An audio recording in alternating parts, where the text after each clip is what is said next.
Welcome back to another Film Geek Movie Spotlight. Today I'm talking about the 2015 film Scout's Guide to the Zombie Apocalypse. Hi there, guys. My name is Scout Leader Rogers, and I'm here to show you what scouting is all about.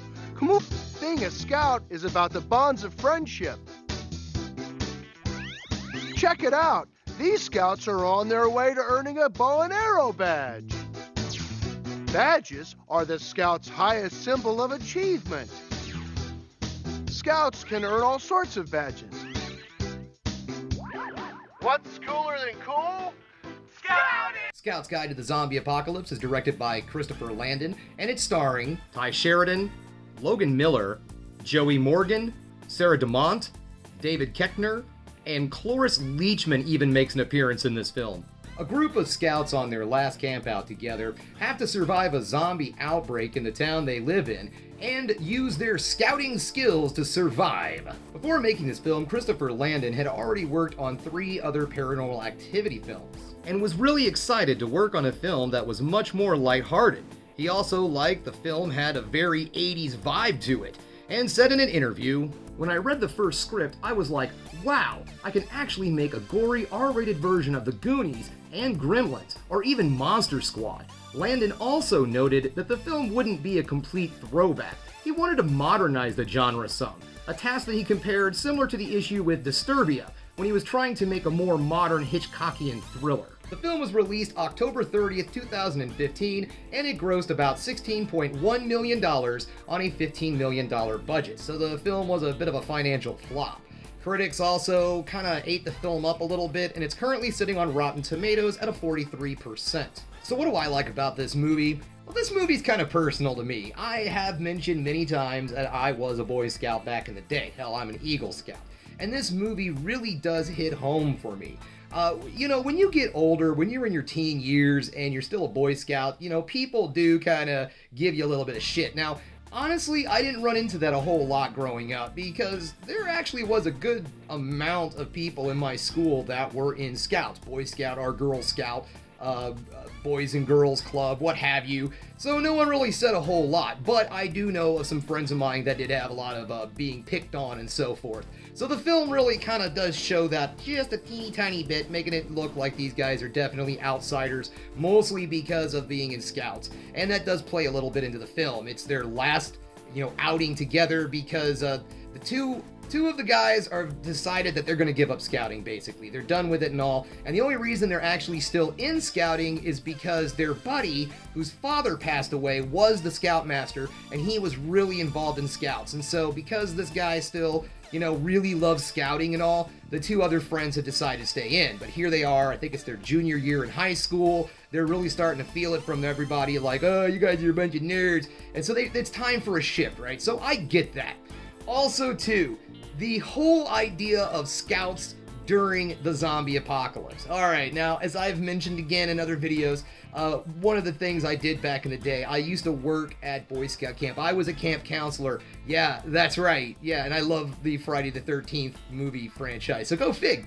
But anyways, I was a Boy Scout camp counselor at H. Bartle Scout Reservation back in the early 90s to about the mid 90s. And, one of the things we used to do a lot was D&D. I mean, we played a lot of D&D. We played a lot of other RPGs, role-playing games and all. And I believe in my Hunts video I said that we played GURPS. I got that mistake. That was a mistake. It was not GURPS with the Boy Scouts. That came later in college. GURPS, actually, yes, I did play GURPS in college, not necessarily back then in Scouts. The game that I was referring to that we used to play a lot, that we would do the zombie apocalypse and all, was a RPG known as Call of Cthulhu, and it's based in the universe of H.P. Lovecraft and, Cthulhu and all those guys. So it's a really good horror kind of, centered RPG. So if you're into the horror genre, look it up. I don't know if it's still out there or not, but anyways, we used to have a lot of fun with it. And one of the things that they did was called victim campaigns. And the victim campaigns played like a horror movie. In fact, it even said that in the instructions. You played completely normal people with normal people skills, and you try to get through things. Like, okay, so your character's a cop, so, okay, that guy knows how to use a firearm.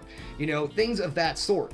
Real people stuff, not like, oh, I have a Vorpal blade plus 10. No, not that kind of crap. It was, I have a handgun, I don't really know how to use it, so I shot myself in the foot.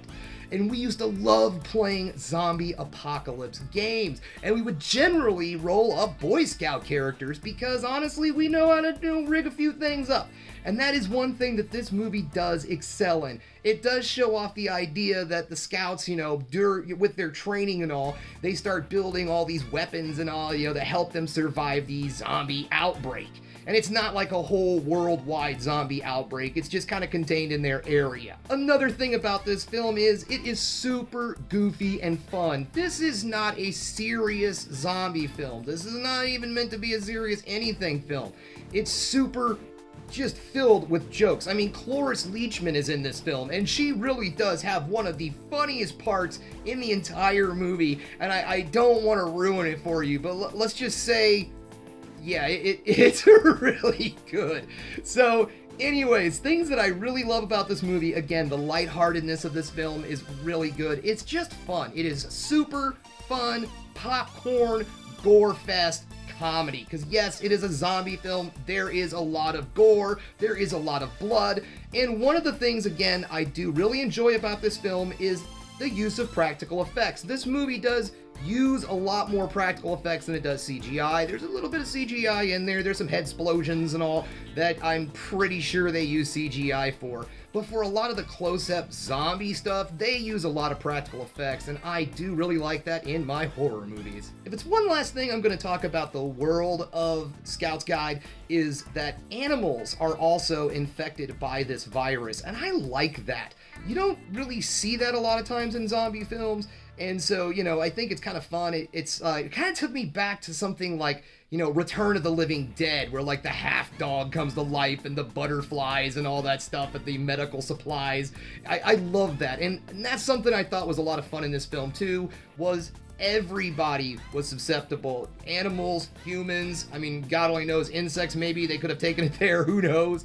But everything, every living thing was affected by the zombie outbreak. All in all, folks, this film is a silly, goofy, fun, popcorn horror comedy that's gonna have you laughing one way or another. It's gory, it's crude, it's silly, it's everything you want in a zombie horror comedy. So if you're curious and you want to check this film out, you can currently find it for free streaming with commercials on Pluto TV. If you don't want to watch those pesky commercials, you can find it for rent on Amazon Prime. Okay guys, that brings us to the end of another Film Geek video. If you liked what you saw here today, go ahead and subscribe to the channel, ring that bell for notifications, and give me the old thumbs up so I know you like what you're seeing. And if there's one more thing you can do, folks, that is keep watching movies. You know I'm gonna.